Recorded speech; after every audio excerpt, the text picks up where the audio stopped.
All right. You know what? Greetings, YouTube. This is the Grimes Autonomist. I want to give a shout out to BigJXXX, who had an excellent hangout last night. It was supposed to be a little bit of fallout over the R. Kelly stuff, I guess. I mean, there were so many different topics that were flying around ultimately in one big wild kung fu orgy of topics that it was hard to keep up. And as always, I don't do well with free-for-alls because one, I'm in a house. It was after midnight with people sleeping. I couldn't be doing a lot of yelling and trying to yell over other people's voices going all at once. So whatever, but I'll get to my part. The point here is that I want to apologize to both BigJXXX and to Purebutterflyspirit. BigJXXX especially because it was his hangout and I may have said some things to his other guests that would have been a tinge off color. In Purebutterflyspirit, I was actually trying to troll these dudes so bad that they definitely would want to talk to you more instead of talking over you rather than talking to me. Because, you know, as we all know, these misogynist cretins love to talk over women. I may have gone overboard, but I do hope that I was successful with my bad cop to your good cop. You see, the two people I purposefully verbally went out of pocket with was BGS, so I'm going to call him BGS Paperboy, and Obsidian, because they showed up too. I mean, everybody was there. LA, Purebutterflyspirit, a young brother by the name of Hollow Point Bullets. I've heard of him, and I'm pretty sure he doesn't like me or whatever based on my politics, so he probably don't even know who I am, but I will say this, man. He had a lot of intelligent things to say that night. He was one of the heroes last night, definitely. The thing about BGS Paperboy is that he gets off on talking over women, especially speaking to them in condescending ways, and he does this as a softening tactic when he quote-unquote debates with women. So I played the dozens with him. Why? I mean, why not engage with him in an adult and respectful manner? I'll tell you why. Because fuck him, that's why. This dude, as YouTuber Mind of Marcus had pointed out, he's a fraud.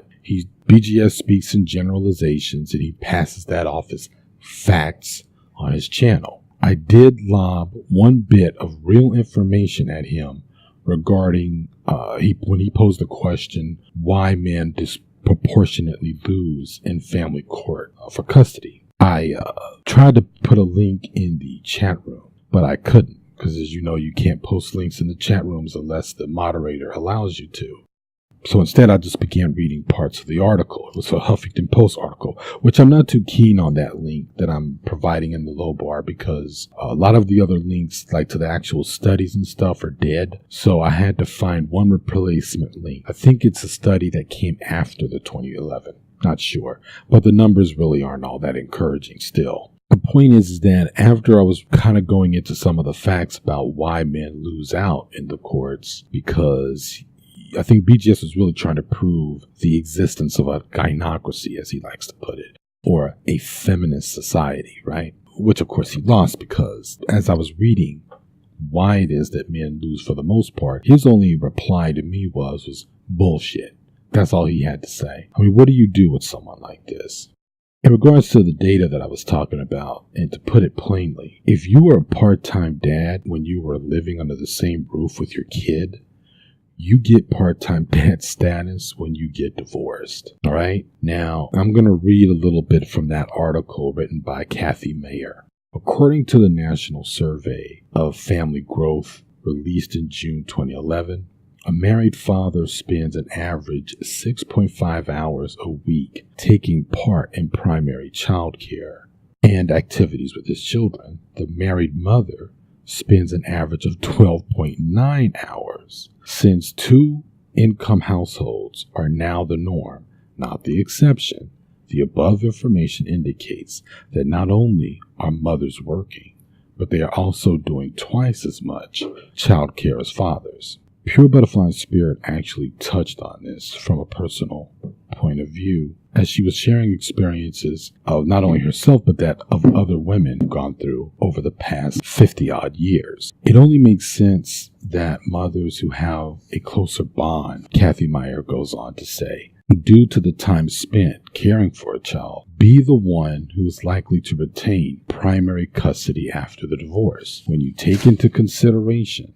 that mothers spend more time taking care of children before divorce, and only 22% of the fathers take advantage of spending what I would consider quality time with their children after the divorce, the fact that more mothers retain custody seems reasonable, doesn't it? As Kathy Meyer asks. Now, according to Divorce for Men, one factor in determining custody is which parent has been the primary caregiver for the child. Some states actually use the term primary caregiver. Others refer to the parent who is best able to meet the child's needs, who is most willing to accept parental responsibilities, or who has been caring for the child. That's it for that website. I just wanted to read that quote. Here's what I think. When you think about it, the family courts rule against men most of the time, or rather give less than half custody and things like that, because it's based on favoring the parent who does the most shit. And it happens to be women. It's patriarchy, codified and systematized in the court system, not BGS Paperboy's fictional gynocracy. Now, most of y'all didn't give a shit about raising your kids as equal partners when you were with the mother, so why are you crying now? Because you don't want to have to pay for your kid and the person who takes care of your kid to eat, you cheap, hypocritical, self-centered man-baby bastards?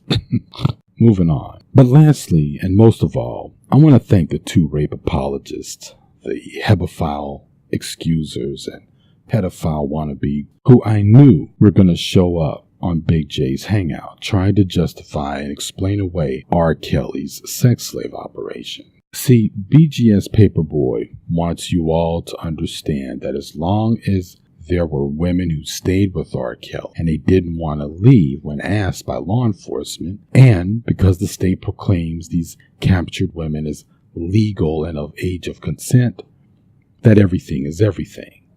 The problem that he left out, and he mocked me for bringing up, was basically Stockholm Syndrome, or the fact that most women who are in captive abuse or coercive relationships often are survivors of abuse from childhood, and they know no other way, or they pick more favorable abusive situations rather than the more abusive backgrounds that they're trying to escape from. Remember, while these women are considered legal, they're still only 18. One of the captives, if I'm not mistaken, is only a year older from my own daughter. While you sit and talk about legality all you want, the reality is young is young.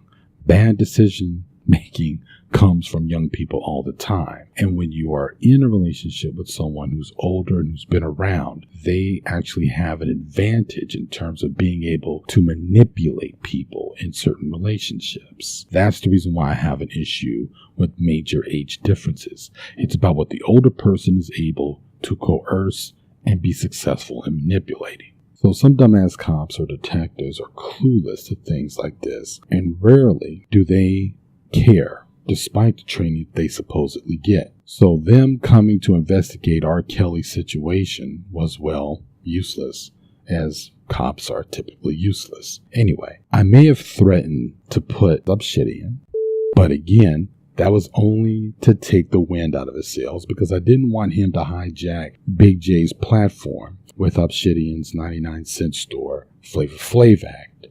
So he cooned.